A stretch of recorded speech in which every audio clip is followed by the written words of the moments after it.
What's raging, gamers? Welcome to Rage Quit Video Game Talk Show. Good morning, HenricK the Wreck. How you doing, my man? Morning, Chris. As always, I'm doing fantastic. How about yourself?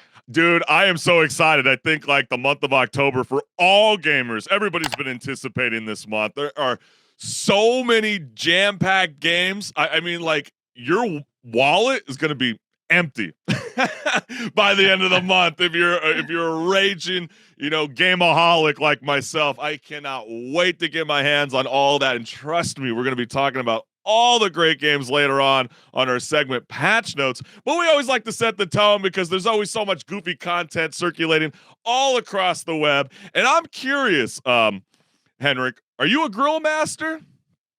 A grill master? Yeah. That'd be my dad, actually. Yeah, to be honest with you, I'm not the greatest either, man. I know how to put a minute 30 on my Hot Pocket. I know how to make it all sizzling good. But, when it comes to like the lifestyle of cooking, I mean, maybe I might know how to work a grill, but I kind of figured there might be the perfect grill for all of us gamers. So let's go ahead and take a look. There. Oh, yeah, but don't keep touching your meat. Sometimes you might want to close it. There you go. You got a George Foreman grill right there in your studio. That's funny, man. Well, hey, the comments had a field day. One person wrote, "The whole system exploding the next time he turns it on. Don't keep touching your meat." And last, "Why did this make me suddenly remember the KFC console? Do you remember that console? I do remember that. Look at this gem. I mean, who would have thought that people would actually buy this?" Yeah, you could keep your chicken nuggets warm in a little compartment on the bottom of that, from what I remember. Was that meant to put like the chicken bucket like in? I can't remember. Well, it was like you put your chicken in the bottom part, and then the system heats up, right? So it heats up the chicken as well. Keeps it warm. Who would have thought? I mean, people are getting so creative nowadays. I mean, the consoles might die pretty soon, so live it up. Please bring parent consent. You might need to do this with a parent. Don't do this by yourself if you're under the age of 18. But you know what's crazy about how life is changing so rapidly? Fortnite's really changed the game. I mean, they're really always introducing iconic characters to their battle royale platform, which I think is really cool. It really introduces a whole new fan base of gamers who might not enjoyed some of those iconic franchises that you and I, HenricK, that we grew up with. But it also kind of made me start to feel a little old. And you'll know what I mean once I play this video. Do a cartwheel round off. Who is this? Yeah, what is it Who's called? this guy right here? I don't know, but Wait, didn't you say it before? Who is he? No, he's just a Fortnite character. He's a Fortnite character? Yeah. The floor is yours, HenricK. I don't even know what to say about that. Like, that's just sad. You don't know the actual name of the character. You just know them from Fortnite. Oh, man. Well, maybe that's a good thing because, my parents growing up, particularly my dad, he allowed me to get rated M games growing up. I remember playing Grand Theft Auto. Maybe our generation now being the parents to the Lee Wads or maybe not getting them involved in mature games. Maybe that's a little bit of a hall pass. Is that okay? Because that's Kratos after all.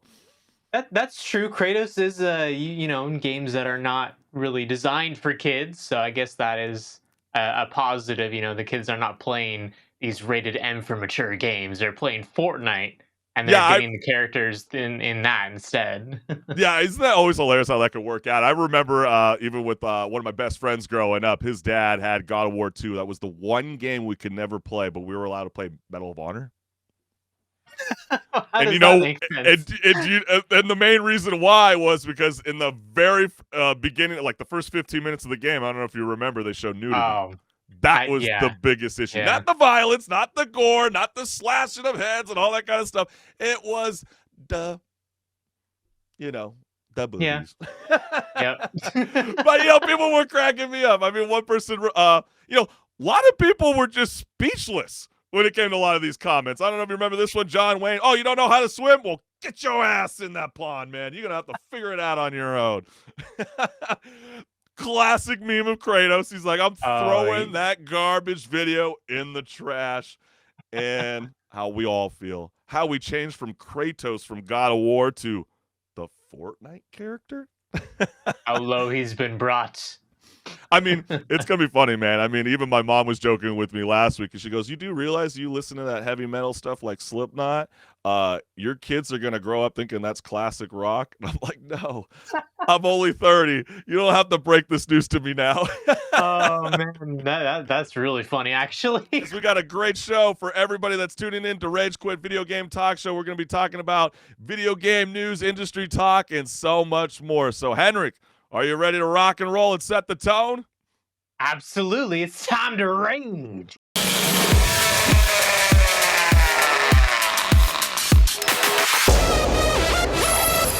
Hey everyone, this is Pause or Repeat. Here we figure out whether a game is really worth your time and money. Today's game is Mortal Kombat 1. Mortal Kombat 1 is an in-series reboot of the franchise. As a result, you will see a lot of the same characters from previous entries. However, they might be a bit different this time around, either in design or backstory. With this in mind, let's start analyzing the game by taking a look at the gameplay. The gameplay of Mortal Kombat 1 is much like many of the previous games, as not too much has changed. There are some mechanics that have gone away, and some that have been added. An example of something new to the game is cameo fighters. Cameo fighters allow you to have a secondary fighter that can be called upon a limited amount of times to deliver their moveset. What this allows is for one to plan to use their cameo fighter to cover a particularly weaker area of the main fighter's moveset. For example, adding a strong low attack to a character that otherwise doesn't have one in their moveset. And of course, fatalities return and are as gruesome as ever. Overall, the gameplay is familiar enough for longtime fans to pick up the game and play, albeit having a bit faster gameplay than the previous game. Now let's look at the story.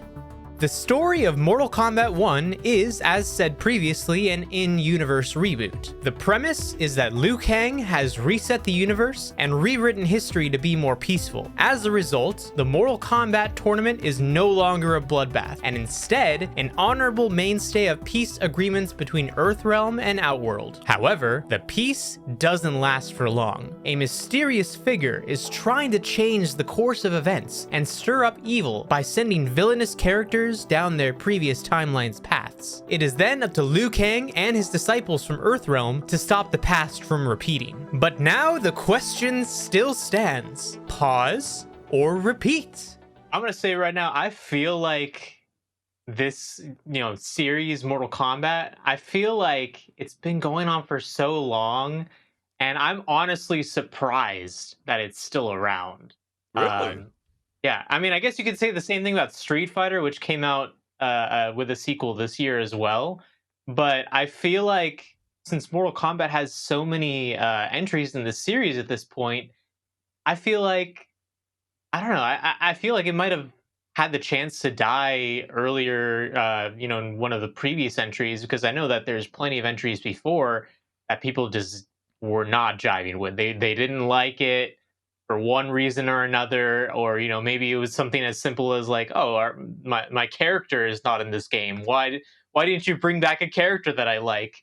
And I think that's a thing that a lot of people have as a perception of Mortal Kombat, which probably is why they wanted to just kind of do a reboot of everything and kind of give themselves a little bit of a fresh slate. At the same time, though, it's not really a fresh slate because it's a sequel still. It's a sequel to 11. It's just like an in-universe reboot where Liu Kang decides, I'm going to just make everything start fresh. But yeah, at the same time, the game, it's pretty fun. I'd say the gameplay is solid, especially comparing it to the previous entry, 11. I'd say it's actually much better than 11. It's kind of like the series went in the direction it needed to go in terms of the gameplay to hold itself in today's landscape, especially when trying to compare it to Street Fighter, which came out earlier this year. I think that it can hold its own. I will say, though, I still prefer Street Fighter's gameplay than Mortal Kombat's. Yeah, no, I absolutely agree. I feel like it's very redundant, and I think it is because of Street Fighter. You know, when they introduced the whole open world concept, and then you go immediately jump into this new readaptation, this whole new immersive experience where, you know, there's a new timeline. We got different origin stories for every character, a part of the fabulous, you know, Mortal Kombat franchise, but it just felt plain. I mean, even a lot of the cinematic moments that really kind of gravitates you towards the game loses me, at least, and I feel like a lot of gamers are expressing that online. I mean, there was just 2 weeks ago where people were protesting, you know, Megan Fox being in the game because there was just no soul. There was just no love for the game. You just felt like she had no clue what the hell is going on. But you do got to give some love to Ed Boon because, you know, he has broken the Guinness Book of World Record as the longest voice representing a video game character. And I know you know this, HenricK. Who did he just beat out? He beat out Mario, voiced by Charles Martinet. Yeah, which that's incredible. And I know you're skeptical and you're going, man, you know, I understand that this is a sequel to Mortal Kombat 11, but he also recently did a bunch of interviews hyping up the game release, and he did make a reference saying that he hopes that Mortal Kombat will have a lasting legacy similar to DC Comics, Marvel Cinematic Universe, or Star Wars. Is that possible? I mean, here's the thing. It is possible, but at the same time, is it necessary? Like, I think that a lot of these IPs, whether it be a movie, a TV series, or a video game, they're trying so hard to do the whole extended universe thing like Marvel did. And I don't think you really need to do that. It's just kind of like, sure, it worked for Marvel, but now look also at Marvel, how they're doing. All their stuff that's coming out is becoming overwhelming for people because you got to watch like 3 TV series and 2 movies just to watch the one big movie that you really are excited for and get the full experience. So I feel like they got to kind of toe the line with this if they want to go in that direction, because if they kind of go in that direction too far, people are going to get tired of it.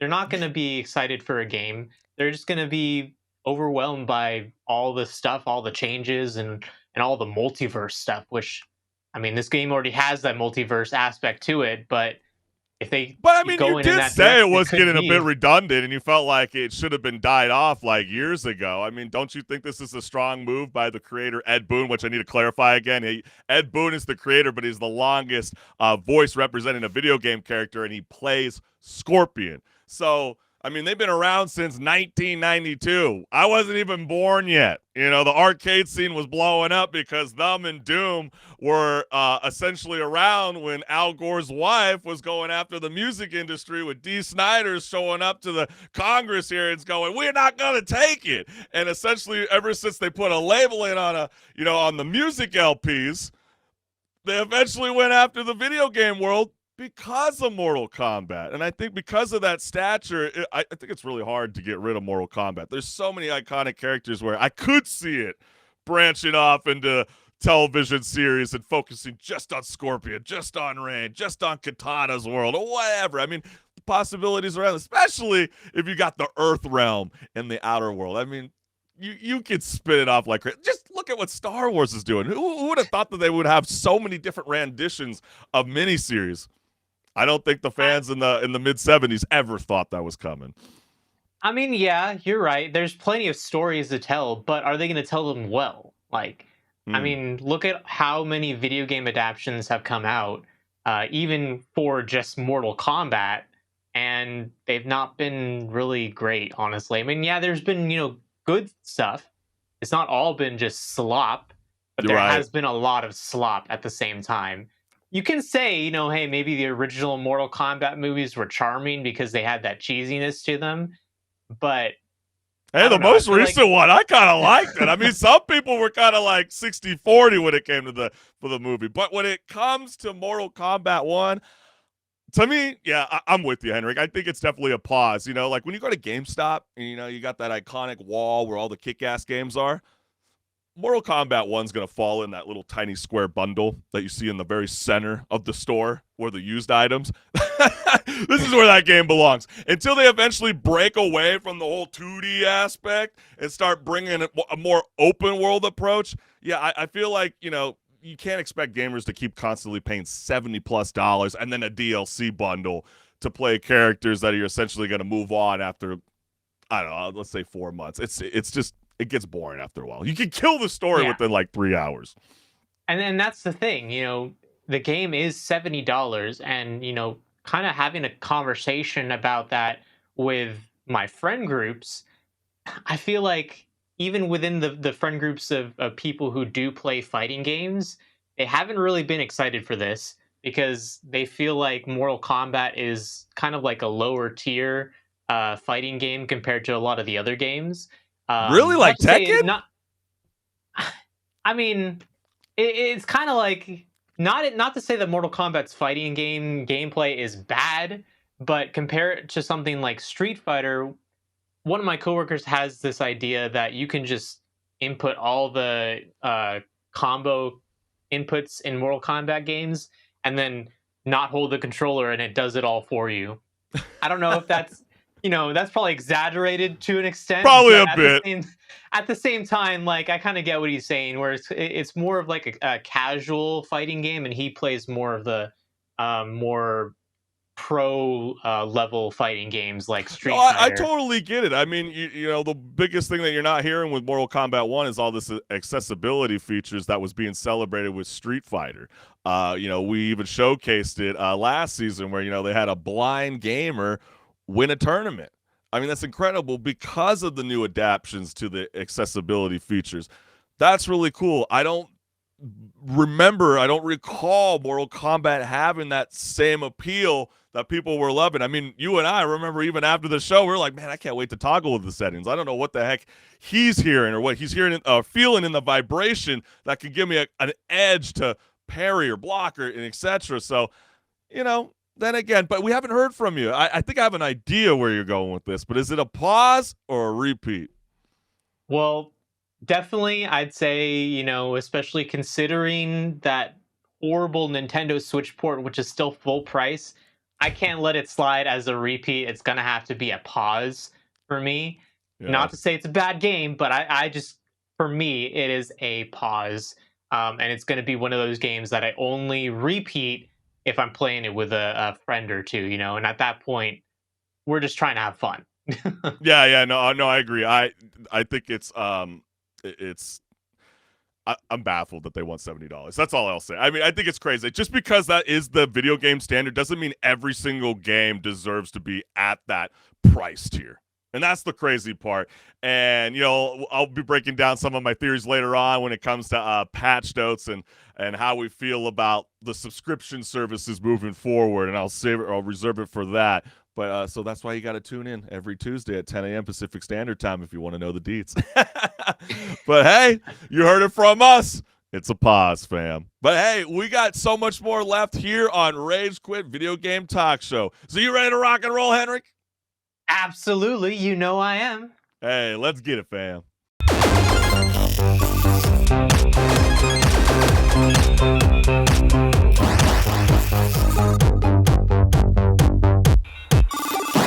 What's good, listeners? Welcome to Patch Notes, where my co-host HenricK and I discuss gaming news, industry talk, and so much more. So let's get it.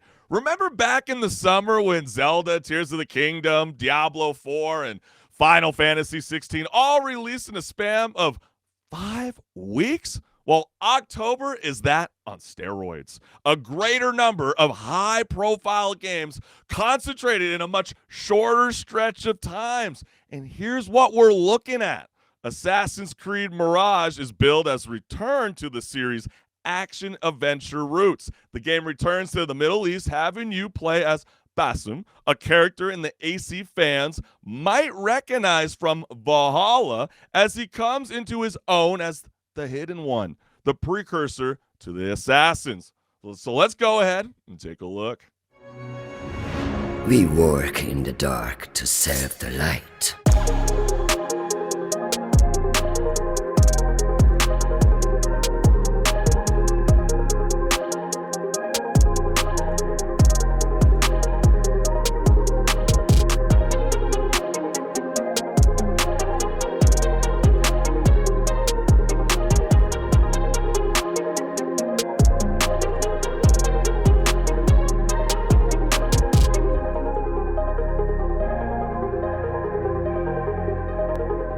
Ubisoft is all in on Assassin's Creed. There's a live-action Netflix series in the works, a mobile game, Assassin's Creed Jade, and 3 more Assassin's Creed projects called Hex, Red, and Infinity, for which we're still waiting on details. But people were quick to comment about Assassin's Creed coming out. Wish they added more assassination animations and proper double assassinations instead of this kill one and throw a knife on the other one. We're going to go back to the roots, end quote. Bro, this was straight up made as like a DLC to Assassin's Creed Valhalla and literally looks like it. The menu, the HUD, the movement, all are from Valhalla. And that wasn't exactly a true Assassin's Creed game. It actually looks so dated. Damn, what happened to this franchise? I don't know about you, HenricK. It's like, what more do people expect when it comes to the landscape? They're in the Middle East. It's supposed to be in Iraq. I mean, it's like a sandcastle out there on a level. You never learned a geography class like something special was going on or some important buildings over there. So like, yeah, it's gonna be a bit of a stretch. What's your thoughts? Well, I think I want to give them the benefit of the doubt. You know, that they are gonna go back in the direction that they kind of did with 1 and 2 a little bit. I don't know if they're actually going to do that, but I'm excited to see what they do because they kind of need something fresh after the last couple games. Yeah, no, I absolutely agree with you. And so if you want to put that down on your calendar, it's coming out.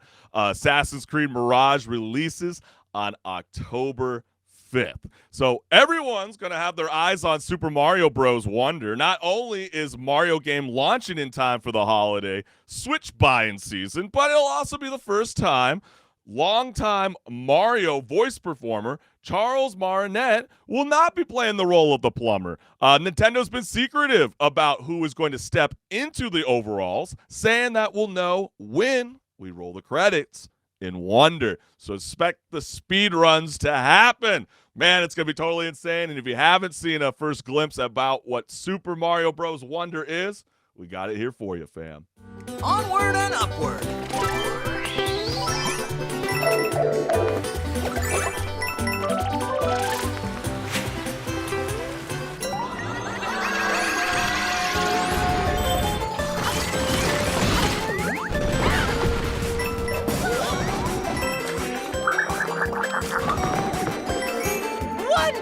I think it's a really cool. I like the first appeal with the commercials that they're starting to roll out with Super Mario Bros. Wonder, and people were quick to react to it. I absolutely love the live player shadows and the fact that you can revive each other and share items. It just brings so much more life to the game when you're playing alone. This may be the best Mario game to date. Might be a stretch, but hey, we don't know until we play, but it's so polished and easy, but also I'm sure they have some solid difficulty scales for those hardcore Mario fans. Love it!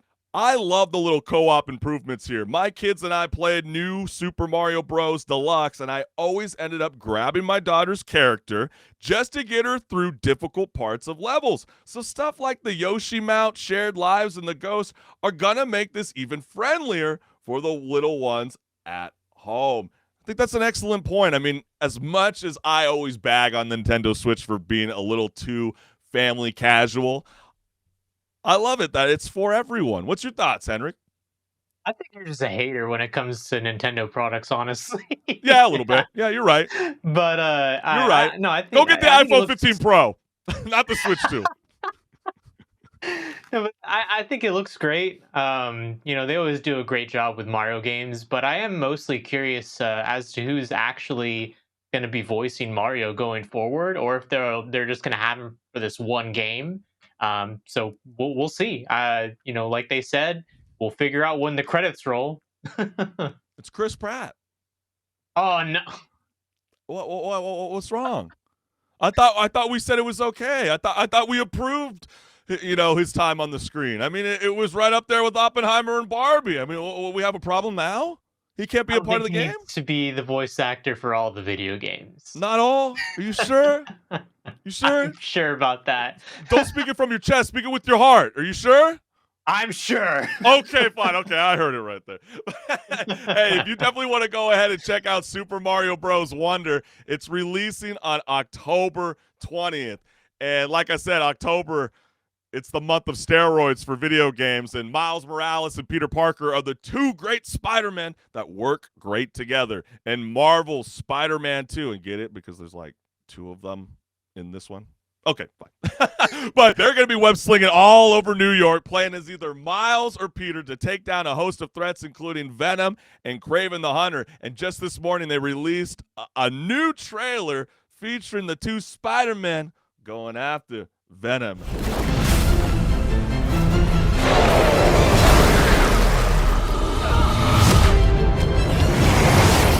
Neither will I. This is my power. My responsibility. I am Spider-Man. Yes, I know. People are probably like, but that said, that's not actual gameplay. It's a cinematic trailer. I get it. Usually I hate those kind of stuff.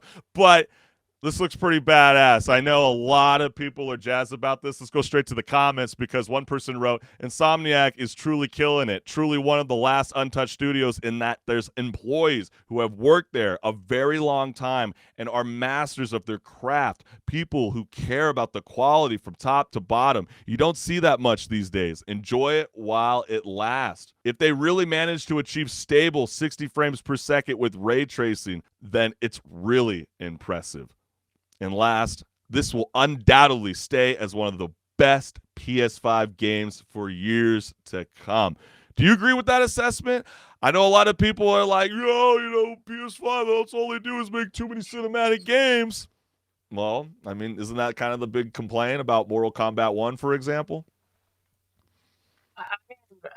The one thing I want to see about this game is how are they going to change it from the previous 2 entries? Like, how are they going to make it a little bit more interesting gameplay wise? I don't mind the cinematics. I know they're going to do great with the cinematics because they have in the last 2.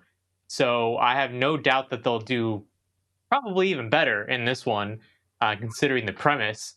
But I am curious to see what they do with the gameplay to see if it's any different or, vastly different than the previous 2.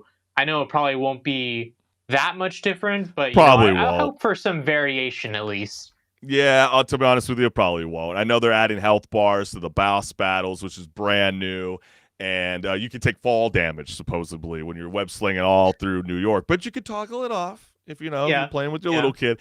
But yeah, I agree with you. I think, when the Spider-Man Miles Morales first came out, it almost felt like what Phantom Liberty is being described as. Not a DLC. It's an expansion. And that's kind of how I felt with the Miles Morales game. It's an excellent game. Don't get me wrong. It just felt like you burned through the game really fast compared to playing Spider-Man, the very first one with Insomniac. But trust me, if there's a game that I've played over and over and over again just because my little cousins come over, it's always Spider-Man. And so got to give them a lot of props. They're going to be contenders, I believe, up there with Zelda and Hogwarts Legacy.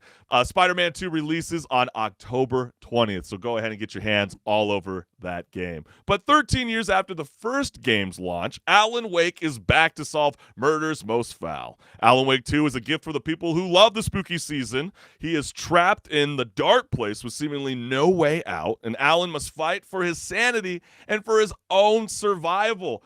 And I played this game like 3 months ago for the first time ever. It was so cool. Even the remastered felt like it was like, dang, this game is still relevant today. So check it out. You might be just enticed to want to go ahead and visit this series.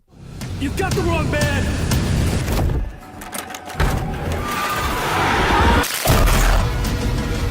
It's my fault! He got out! Wake has a double. Where is he now?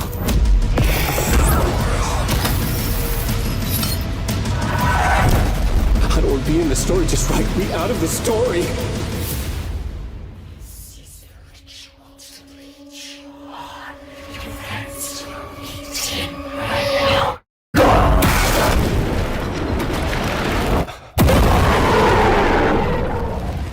I can't wait. I don't know how they're going to adapt it from the first game and continue it on because it really kind of felt like it ended after the first game. So, obviously they're cooking up something special. And, people here, there's one comment that wrote, it looks like Remedy is really at the top of their game here. The visuals, the storytelling, and gameplay look top tier. Definitely looking forward to seeing how the final product turns out. My most anticipated game, yes, even more than Spider-Man 2 by a small margin. That kind of surprised me. I like that comment.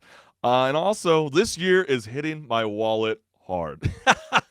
Yes, you are not lying. And we only talk about like 4 games. There are like so many more, but like these are our top 4 games that we highly suggest to everybody. But when it comes to Alan Wake 2, HenricK, does this appease you? Are you into these kind of style of games? I'm really surprised that they actually went forward with a sequel to Alan Wake, because that game came out so long ago, I feel like. But I guess so many people years. also, I mean, really, actually, 13 years. But I guess at the same time, enough people really enjoy it, and I can see why, because I enjoyed it when I played through the first one.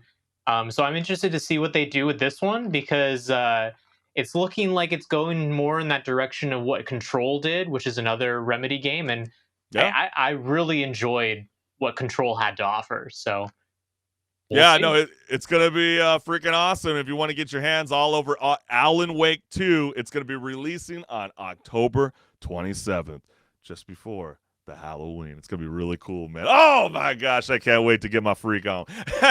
Hey, but HenricK the Wreck, what the heck is going on with some industry talk? I know some things are changing. Some people are leaving. Some person's going to be filling in the void. Talk to us. What's going on?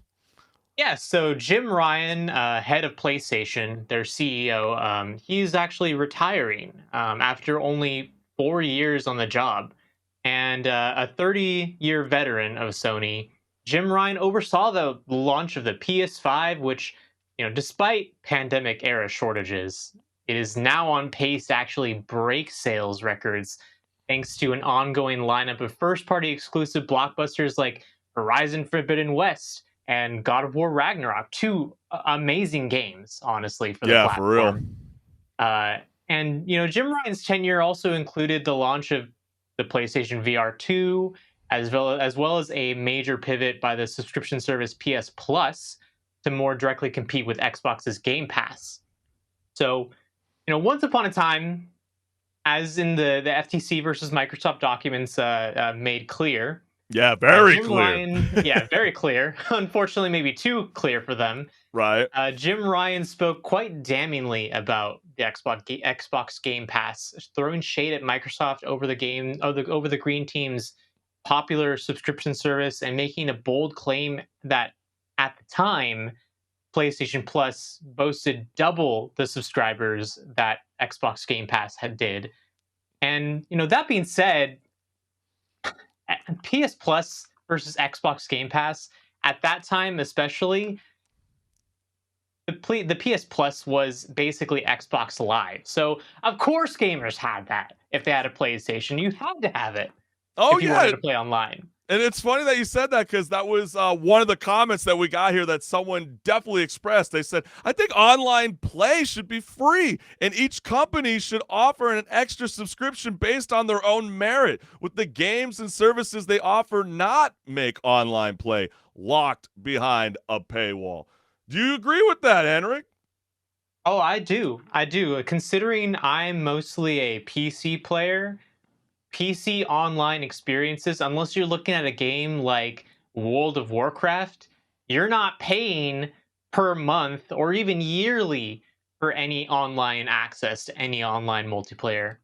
That's a great point. And I would definitely say I see Game Pass as being more than worth it, given that this month alone, I've gotten Starfield, The Lies of P, Cocoon, Party Animals, and Payday 3, and next month we get Motorsport.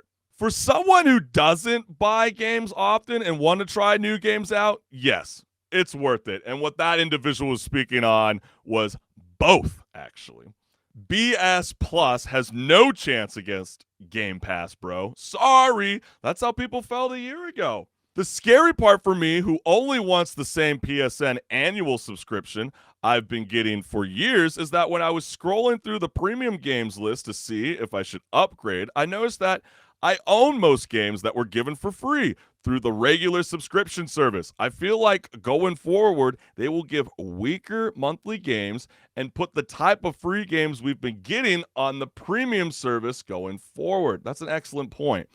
And last, yeah, the only reason why I got Game Pass is to try new releases. I hardly ever try the other games. So that being said, PlayStation Plus is trash. These people kind of crack me up. But what I do see going on, HenricK, moving forward is that because we have PS Plus and because we have Xbox Game Pass, and trust me, we've been preaching to the choir all year in the year 2023, basically telling everybody cloud gaming's coming. And so I was like really kind of trying to take a deep dive because we were talking about Mortal Kombat 1 during a pause or repeat, and my kind of theory, and I don't know if you feel the same way, HenricK, is because I just don't see every game being $70. And I do agree with what that one comment was saying, that, the free games that you usually get like 2 or 3 free games a month when it comes to the PS Plus. And that's always enticing. But over the last year, it always feels like they're really old games, or sometimes they're already provided for PS Plus premium members, because again, for people that don't know, there's 3 different tiers that you could subscribe to when it comes to Sony's subscription service. And so with cloud gaming becoming more prevalent in the future and physical copies start to go away, do you see a tier system in the future that offers a lower frames per second and resolution for certain games? Because I know, HenricK, I knew you were going to give me that reaction, but do you see it going that route? Because not everybody is going, hey, maybe I don't need Spider-Man 2 in 4K. I'm cool playing it on a 1080 Switch port. You know what I'm saying? For example, I'll pay the extra $10 to get the HD. I mean, think about when we went from the DVD to the Blu-ray disc. Do you see that being a possibility? I mean, it's definitely a possibility, considering, when cloud gaming infrastructure is made, they have to build out hardware in these data centers that can handle games at the desired resolutions and frame rates that they want for the service. So if they can, offer different tiers, maybe one tier that plays at 4K 60 frames per second and another that plays at 1080p 30 frames per second, that's an entirely different tier of value that maybe you can split up the pricing for, and you're just making extra money that way, because maybe some people who wouldn't want to pay the extra $10 for a 4K experience are going to be okay with a 1080p experience. But I think at the same time, it's going to depend on the game. Well, they have to find a niche, though, right? These studio companies, because they're even been saying dude, I don't think that we can hold up to the $200 to $300 million AAA studio budget. That's not going to be physically possible, especially with subscriptions taking over. And what every single person has commented, sweet, I get to play a lot of day one releases when it comes to the Xbox Game Pass. But when it comes to the PS Plus, it's dude, I got hundreds of games to play, and I also get to revisit a lot of games that, because I've always saw that indie game and it looked enticing, but I never wanted to pay $15 or $20 for the one singular game. Because of the subscription offering such a array of video games, essentially at the palm of your controller. That's pretty wild, man. Oh yeah, no, definitely. But at least the way that I've handled things in terms of wanting to try a game, because for the record, I don't have any of these subscription services. I know Chris does, but I do not. So there's that, difference of perspective here. If I want to try a game on Steam, for example, Steam gives you the option to try a game for 2 hours, and if you don't like it, you can return it. So if I look at a game, maybe an indie game, say if it's like $15, $20, I could try it out. And if I don't like my experience, I have 2 hours of playing that game. Well, what happens if you're playing Starfield? Everybody's biggest complaint was, the game doesn't get going for after the 6th hour. I think that's the problem with the game at that point. That is a problem with the game at that point. Maybe, some games are not going to be built out to be, giving you a good experience in the first 2 hours, but the majority of games, I feel like you kind of get the gist of what you're going into at least an hour and a half into the game. Oh, yeah, absolutely. But as the lower third is showing up on screen, because Jim Ryan's retiring, we get that. But most of us gamers, we don't care. Bye, bro. Bye. Cool run. Bye-bye. Hasta la vista, baby. But when it comes to it, because he did have a juicy take, this guy's like, dude, PS Plus is like way superior over the Xbox Game Pass. I'm curious from you, HenricK the Wreck. I know you don't subscribe to it, but if you were going to do it, and if you were to choose between the two, what is your best bet? Well, considering my position where, I play primarily on PC, the most value for my dollar is going to be in the Xbox Game Pass because I can access those games from my computer as well. I had a friend when Back for Blood came out, he was like, hey guys, like we should play this game. And we're like, we don't really want to pay like $60 for it. He's like, no, it's fine. Like you can get Game Pass, man. Like just get Game Pass. It's on Game Pass. And he kept saying Game Pass, and I was like, how many times are you going to say Game Pass, man? Yeah, right. But I think if I were to actually choose, it definitely would be Game Pass at that point because, I see less value in me having PS Plus on top of the fact of, like you said, the games that are accessible are not as not necessarily quality, but not as wanted on PS Plus compared to Xbox Game Pass. Yeah, no, I agree with you. I think this is a really tough decision. I think both of them are really, really good. And I'm just going to be very clear with the gamers. I have PS Plus Premium, but I do feel like Xbox Game Pass has the slight edge over the PS Plus Premium now. Maybe a year ago, I would have definitely said PS Plus for sure. But now where you just referenced it, I mean, that's a good point, but I also have to clarify with all the gamers too. PS Plus does allow you to play video games on the PC, just not a Mac, which is crazy. I never understood that. But that's because I have a theory that I broke down 3 weeks ago that I think Apple was going to try to get into their own subscription service. And so that's why they don't even want to get, even PS Plus involved on their laptops or their computers and et cetera, including, the Xbox Game Pass. They're like, sorry, Microsoft, you are Voldemort. You know what I'm saying? So with that being said, because the Xbox Game Pass is better, is that you can, like you said, you can get your Steam Deck, you can get all those things, and you can bring the Xbox Game Pass to that controller. You don't have that with the PS Plus yet. We got the PS Portal that's coming out, but it's a lame-ass remote play. You cannot take it on the go. You have to be married to your console in a separate room because your wife's watching some lame-ass TLC or home garden TV show, and she sent your ass in the other room. But, with that's why I feel like with the Xbox Game Pass, including day one games, how could you... of course Xbox Game Pass is more enticing. No, of course, at that point, it's a no-brainer if a game that you really are excited about shows up on day one. Yeah. Well, it's kind of a red flag maybe, but at the same time, you're like, oh man, I can at least try it and get my money's worth from this subscription because I'm really excited to play Lies of P or something, Right. So. Yeah, no, that's an excellent point. I mean, it's so true. And, we'll have to see how the cookie crumbles. I know PS5, they're excited for their exclusive, Spider-Man 2, so we'll see if it holds up. But because of Xbox Game Pass and because of PS Plus, that's why I feel like the subscription service will eventually move into, some weird-ass tier where, do you want commercial free? Do you want ads? I'm not saying that's coming to video games, but what I do believe is, your resolution and your frames per second will be affected, and those graphic designers will start to actually get paid because I feel like that's going to be the tier system moving forward. But hey, you, the gamers, let us know what's good. Am I dead ass wrong? Is HenricK the Wreck correct? Let us know what's good. We'd love to know your thoughts. Yeah. But hey, Chris, what's going on with photorealism in games? I know, dude. Isn't this so insane, man? Because picture this. Virtual worlds so lifelike that you would swear they're real. We're seeing this all the time. Even when I woke up this morning, I saw Mr. Beast. He had to address his fan base. He's like, hey, look, there's this new AI out there, and it's telling everybody I got 1,000 iPhones, and I'm giving away for $2. And obviously the internet and social media, they can't quite tackle it because everything is so fresh and so brand new.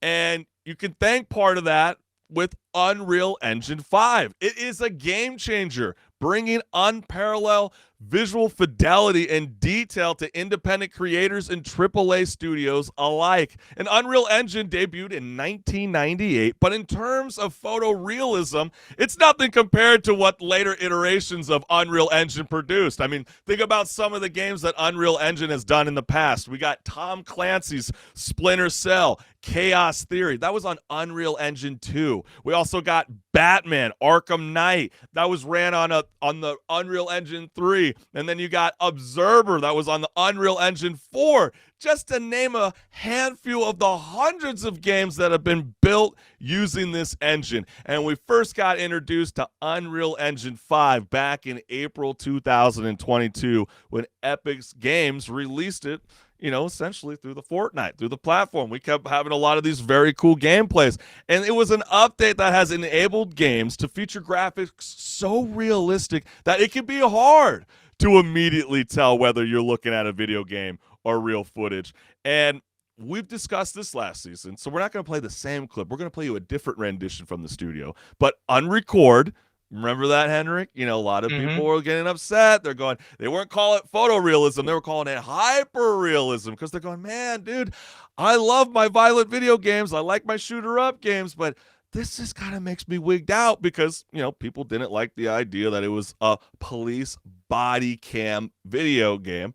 And I get that. You know, there's a lot of animosity when it comes to the men and women in blue, and we don't want to represent that. But hey, hello, they got the new Call of Duty Modern Warfare 3 game that's saying they're ramping up the whole Russian airport scene. If you know what the hell I'm talking about, that shit was crazy when it first dropped. So supposedly they're doing another round. So if you're mad about what we're about to show you and not about Call of Duty Modern Warfare 3 about to be releasing, I don't know what to tell you, man. You seem a bit hypocritical, but this is kind of cool.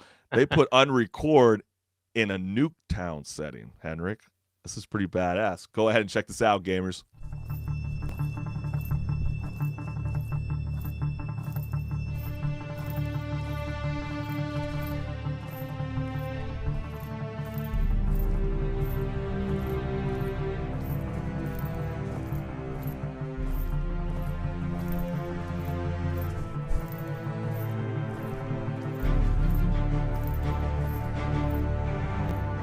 So that's pretty badass. And I know people were commenting about HenricK, and they said, imagine a game so lifelike and groundbreaking that the developers had to convince you that it was not real.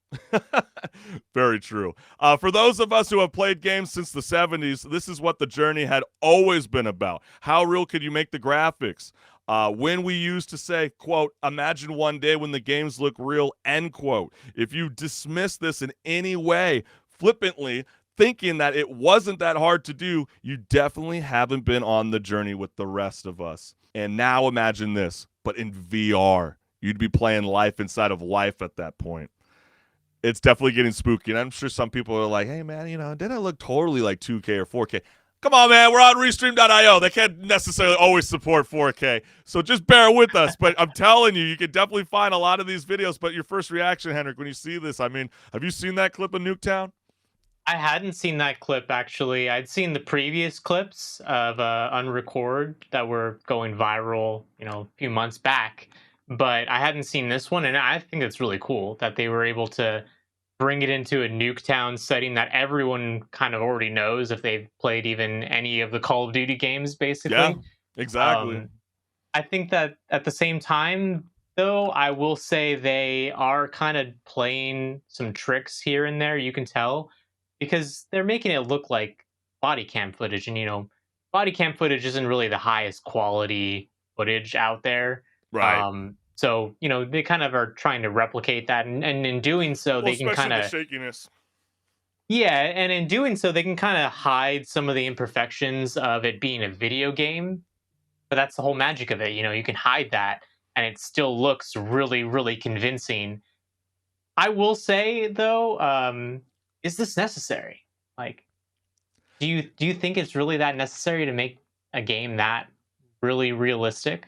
I don't know, man. I'm gonna show you another clip because I would beg to differ. I think it's very badass. I think it's really cool. And one feature in Unreal Engine 5 that boosts the realism of graphics is a term called nanite. Instead of designers having to spend time creating and configuring multiple versions of the same object, the system dynamically adjusts the resolution of a 3D models as you move through the game, presenting high-resolution details when close and simplifying objects as they move into the distance, all without requiring manual pre-configuration by the developers. And I know this is going to spook everybody out. I'm being dead serious. You can look this up. Unreal Engine 5, type in Virtual Bamboo Grove. What you're about to be watching is not real.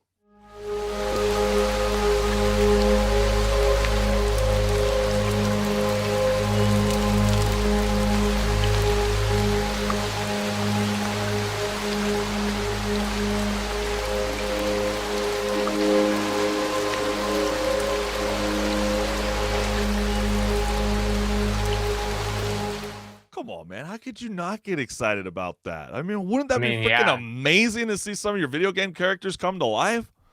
Instead of seeing, like, you know, I don't know, Detective Pikachu, and you see Ryan Reynolds, and you're like, dog, I want to see Ash Ketchum, the real human version. Not you, dog. Yeah, it does look fantastic, I will say. It looks like basically someone took a film camera, like a really high-end camera, and decided, I'm just going to film a little bit here, you know? Yeah, shooting with the red camera, man. It looks gorgeous. And I know people are eating it up. They're going, this by far the most photoreal UE5 creation I've seen. Absolutely insane. Well done. As a filmmaker, I am blown away by the natural lens distortion and depth of field and a perfect amount of softness to the image and the slight overexposure on the sky. I'm watching on a 120-inch screen, and I have to say this is the most convincing photorealism I've seen. I struggle to believe that this is not only he meant to say CGI, but UT5. He meant to say Unreal Engine 5. Come on, man. A lot of typos towards the end. But it has me very excited for the future. I think that's an excellent point. He was too excited. He had to get it just out there. Exactly. The message, you ain't lying, HenricK. And last, so sick, we need a tutorial on how to achieve this level of realism. I mean, it's so badass. But what makes it badass is obviously light. Because light must look natural too. That's why Unreal Engine 5 uses a system called Lumen, whose primary function is to automatically calculate how light from a source, like the sun or a lamp, would naturally illuminate an environment in real time. A developing process, again, that had to be used to be manual and static. And we're going to go ahead and showcase you that clip because, again, this is them messing around in the pre-production phase and showing you in real time this amazing feature. Check it out. Right here we have the same scene, but Lumen is turned on, so there is no baked lighting. And notice how as soon as I start to move this chair around, the light updates in real time. We can even play with how much light is coming through the window dynamically. So let's add in a cube. And we can scale this up and slowly start to block off all the light in the room. And then notice how as soon as I move this, we start to seep in more and more light. And this room is entirely dynamically changing its visibility because of all of that bounce lighting, which was near impossible in Unreal Engine 4. So freaking badass, man. It makes you like someone that like never even cared for, like, let's say After Effects on Adobe or, you know, I don't know, but I feel enticed to even want to try this out. Oh, yeah, no, definitely. I've thought about downloading Unreal Engine 5 because you can download it and you don't have to pay them anything until you actually make a product that makes a certain threshold of money. So you can just mess around with it and, you know, see if you can make some scene or, you know, just even see how it works in the first place. And I always get, whenever I see clips like this, I get interested to do so, but I never actually do because I'm like, I'm not a video game developer. What would I use it for? Hey, you never know. They might, you know, because we were joking last week about how, you know, VTubers, for example, are starting to pop up into the ether, and we have Kebblecom, who is he's a dead man. He's been replaced by not one but two different versions of an AI, and it wouldn't surprise me that people would use Lumen, mixed with Unreal Engine 5, to create an environment behind them, not just, you know, their it's stuck in the tiny little corner with just their face playing a video game. They might break out in a full camera, and you're like, are they in a room? What the hell is going on? It's true, am yeah. am I really in the Starfield battleship right now? Why does this look so real? Why am I in Master Chief's? There actually is a content creator that does use Unreal Engine. Her name's Code Miko. She has an avatar that she wears a motion capture suit, and she has an avatar that she puts in a space, and it's all made in Unreal Engine. Crazy. That is so cool. I never knew that. I'm definitely going to be checking that out after the show. But the last point I definitely want to reference about why Unreal Engine 5 should be something that should be celebrated is because another major innovation is a more refined procedural content generation. So essentially, what that means is the game engine can automatically populate a world with models, or in the video game terminology, meshes, based on the developer's selected parameters. So previously, if you wanted to build a game that took place in, let's say, a forest, you typically have to spend some time manually designing each aspect of the environment, from the trees, the pathways, hills, you name it. Well, everything's changed now for the better. So let's go ahead and take a look. First up, Unreal Engine 5.2 offers an early look at a new procedural content generation framework that makes creating large worlds fast and efficient. You can use the in-editor PCG tools to define rules and parameters to populate large scenes with UE assets of your choice.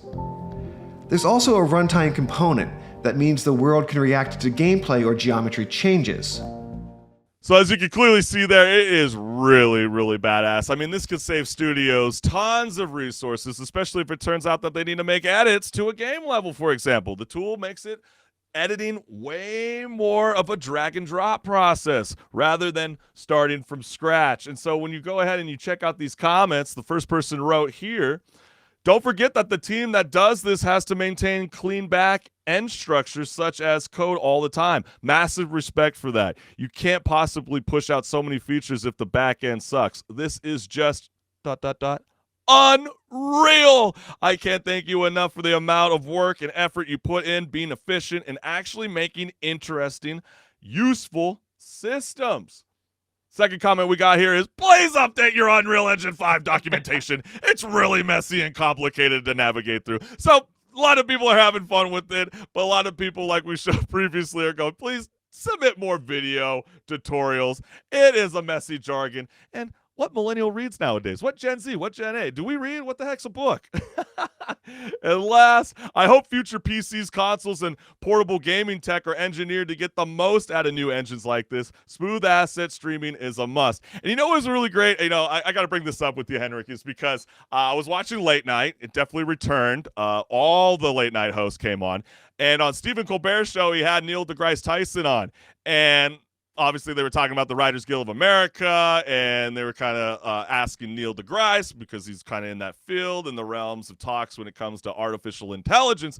And he was talking about, well, what do we do? And he goes, why is it so funny that, like, nobody panicked, back then when they were doing, like, other kind of stuff with AI, but the minute it affected a college paper, that's when everybody started wigging out. Nobody freaked out about the AI voices originally, none of that kind of like stuff. We were already seeing different renditions of AI, in the past. But the minute it came to the papers, why is that the fear factor? If anything, this should be celebrated as an amazing tool that's going to ramp up the process and speed it up for a lot of graphic designers. And so he goes, again, if you're worried about what's written on paper because, let's say, ChatGPT is going to write your thesis, maybe you might have to do an oral presentation to back your shit up. How is that hard to figure out at the college level? What's your thoughts? He's got a point there, because you can only rely on AI so far. You can't have it go and replace yourself in a classroom setting and have it present for you. At least not yet. We'll see if it ends up getting there in the next 10 years. But I don't think that you could even say that even in 5 years that it'll be able to present something for you in a classroom, because you have to physically be there and be able to deliver the material yourself. Exactly. In which case you have to be, familiar with what you're actually talking about.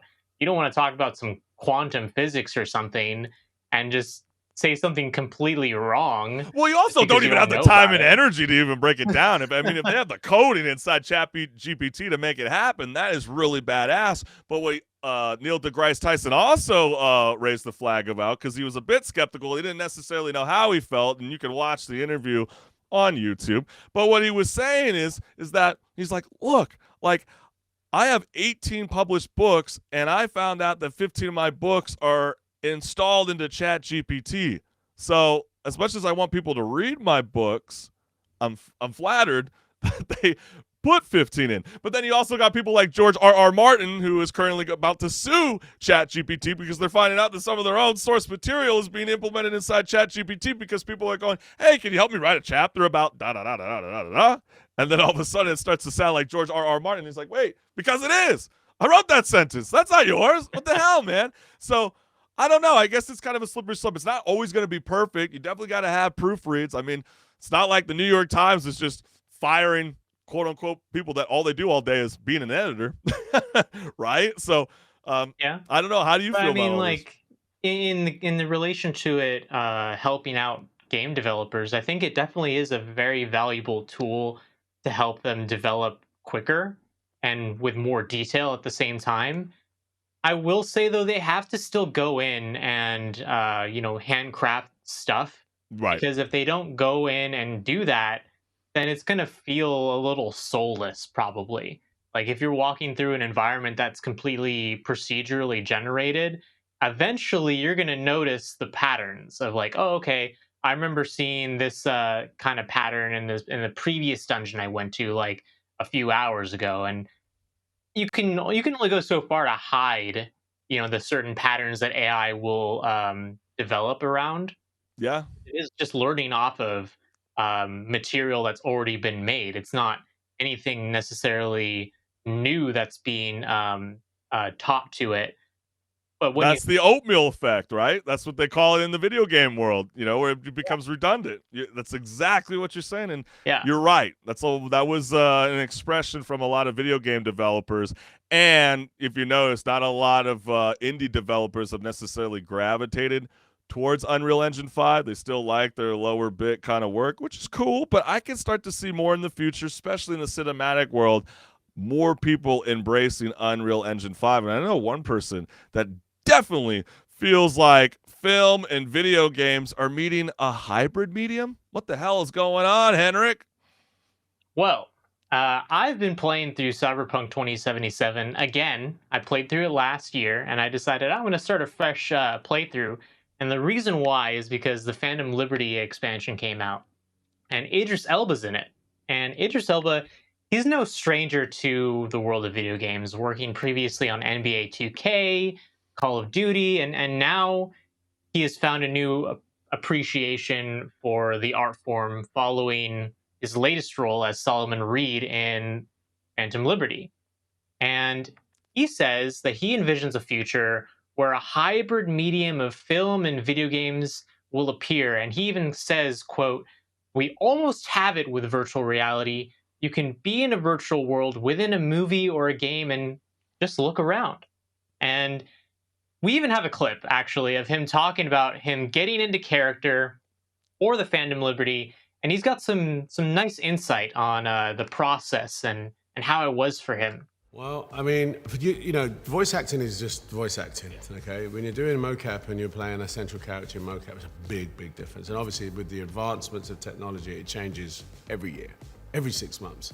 So 1 minute you're doing mocap shoot, next thing you're not even doing that. You're doing, something else. And I think for actors, it's an ever-evolving, carousel. It's funny because you could say a line, you could say it with, the intention of, I don't know, pain, and the animator could make you look like you're happy while you're saying it. But if it works, it works, and that's the beauty of collaboration. He's basically saying it is a collaborative effort between the actor, the animators, and the people who are also directing and making sure that everything comes together. And it's in a different way than like a movie gets put together, because as he was saying at the end, he can deliver a line in an angry way, and then the animator can decide, oh, I'm just going to put a smiley face on this character and see if it works. And maybe sometimes it does. Yeah, We do have some. Go ahead. Yeah, it's some comments. No, sorry, I didn't mean to cut you off. It's such an excellent point. No, I just kept thinking about his days because he's in NBA 2K, like you referenced in Call of Duty, and he kept talking about how, you know, it was a bit different when I did NBA 2K, for example. They showed me a picture, just a picture, and he goes, "That's you. So envision you in this office, and I need you to speak like that. Go." And then when it came to Call of Duty, it was just straight voice. Now he's morphed into this realm, having like, wait, what? The gamer has 3 different options, so I have to say it like this. Wait, what are we recording again? So I know he joked in like a lot of videos I kept looking when I was watching because I'm just as buzzed as you are, HenricK. And, you know, Idris Elba did reference that he's like, I don't think I'm going to be doing a video game anytime soon. But he definitely feels like it's becoming a hybrid medium. And let's go ahead and showcase those comments that I cut you off from. Let's go ahead and showcase it now. The very first one was CDPR team is really good at choosing passionate actors. Say what you want about Cyberpunk, but choice of actors was 100% flawless. Such incredible performers were involved in this production. Imagine a movie with this level of CGI. I'm telling you, we showcased it. Unreal Engine 5. Short films are going to be a game changer. Just like the launch trailer for the main game, I feel like this is going to hit different after completing the story. Thank you, CD Projekt Red, for not giving up even when things were at their lowest. Your hard work and dedication is so awesome to see. When the game launched, I wasn't really interested in playing it, even ignoring the issues it had. But after watching Edge Runners 2 weeks ago, I'm just hooked to the world of Cyberpunk, and I'm super excited to jump into the game in the near future. And last, I loved this game at launch, even with the problems it had, and knew that one day it would be recognized as one of the greatest games ever made. The greatest? Okay. But God bless you, CDPR. Can't wait to dive into the end of Cyberpunk. So you did reference in the beginning. You started from beginning. You haven't even jumped to the expansion yet? No, because I decided to play fresh. That's what CDPR decided was their recommendation for players, even if they have played the game. And I do have a save file that, you know, completed the game. But when I jumped into that, between the changes that they made and the fact that there's that DLC expansion. Wait! You can't call it DLC. Remember, Idris Elba made that very clear. You're right. It's not a DLC. Right. It's an expansion. Right. But go on.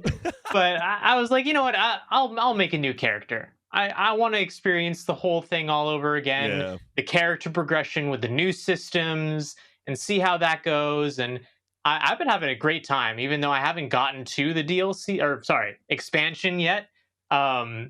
But I'm excited for when I get to the expansion because I've heard great things about it so far. And the little bits here and there that I have seen have looked amazing. So I'll let you guys know what I think about it when I get to it. But stay tuned for that. It might be our first expansion talk on Pause and Repeat. Usually we focus on a game, but Phantom Liberty is definitely appealing to the hype, and it's sustaining that momentum. But even going back to, even like the previous question, talking about, Idris Elba and how there's this hybrid, medium that's happening between, sorry about that. Look at us. We're both thinking the same thing. So we'll go back up. But he did say in a recent BBC interview that he sees a world where both video games and movies really do merge. And could you imagine, like, for example, I know at Victoria Gardens here in the Inland Empire, they have escape rooms.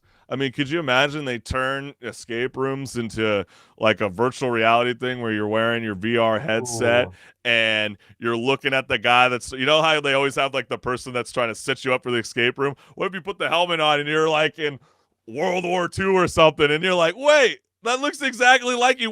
But you're not wearing an army helmet. How am I seeing an army helmet? You're in like all this gear, but then when you take the goggles off, it's just him in his normal work uniform. I envision a world where it's going to get crazy like that. I remember when I was in Tokyo back around like 2020, they had these VR immersive experiences where the building's huge and the flooring is massive. So I feel like Tokyo is probably going to be the first to really kind of set the tone and utilize these tools and then bring it in. But when it comes to this, do you see it happening? I feel like Black Mirror tried to do this, by having you watch and then choose options. But when you're there cuddling with your girl or maybe snuggling with your little dog, do you really want to grab the remote to hit option A, B, or C, or do you want to let it ride? Yeah, I mean, I feel like it's going to be something that they are going to experiment with a lot in the industry. I mean, they already have been using Unreal Engine for things like The Mandalorian in terms of filming it. Because they film in a dome basically with just screens, and all the environments are on the screens. So all that like post-production stuff is mostly done as pre-production, so that when the actors get into the space, all they have to do is film them, and the backgrounds are all already done, and the actors can actually at that point also see the environment. They don't have to envision it in their head because they're just having a green screen behind them or anything like that.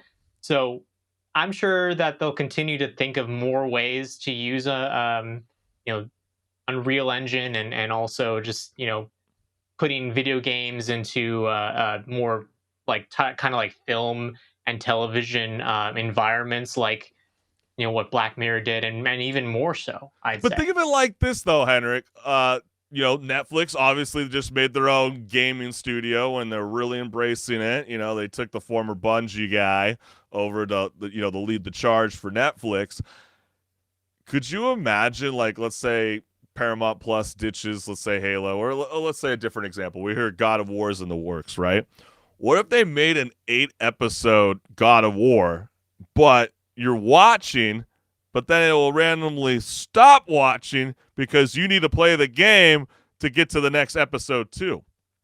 And then you watch, you're playing, you're fighting the boss or whatever, and then episode 3 comes out, and they're bringing you the next update in the game every week.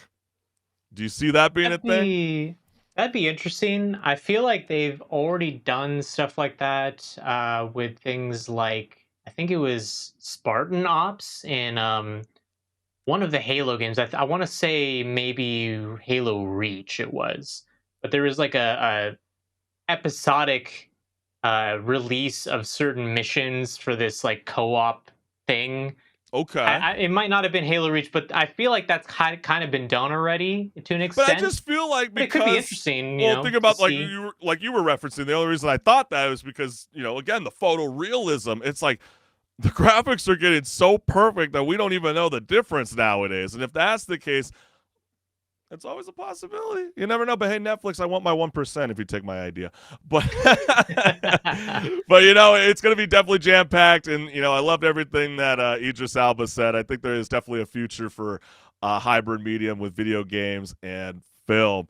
But man, HenricK, we had quite the jam packed show. So many things to discuss, and we can't thank you, the gamers, for tuning in live every Tuesday at 10 a.m. Pacific Standard Time, because if it wasn't without your guys' support, we wouldn't be doing Season 3. We wouldn't be doing this, and I love waking up every morning and sharing all the fun details with you guys, and HenricK, I can't thank you enough, man. This has been so much fun. I love the journey, and thank God it's October, because I probably won't be leaving my man cave anytime soon. I mean, it's just such a stacked lineup. But for the people that want to know what's good and want to follow you all over social media and your amazing soapbox video content, where can they go ahead and check that out? So I post on YouTube, Twitter, Instagram, and TikTok, and I post every Friday either a games to play, which is where I get to recommend a game that's out there that I am really enjoying, but doesn't have necessarily the same breadth for a pause or repeat. And if I'm not doing that, I do an in-development soapbox, which is where I get the chance to showcase an indie game that is in development and needs a little bit more attention because I think it's awesome. And this week, it's a games to play, so stay tuned for that. Hell yeah, baby. And since you made it all the way to the end of the show, I'm going to let you, the gamers, know. Definitely hit the like and subscribe button and the notification bell so you never miss a live show. And again, thank you. And HenricK and I, we will see you next week, fam. Peace. See ya, and let's rage again.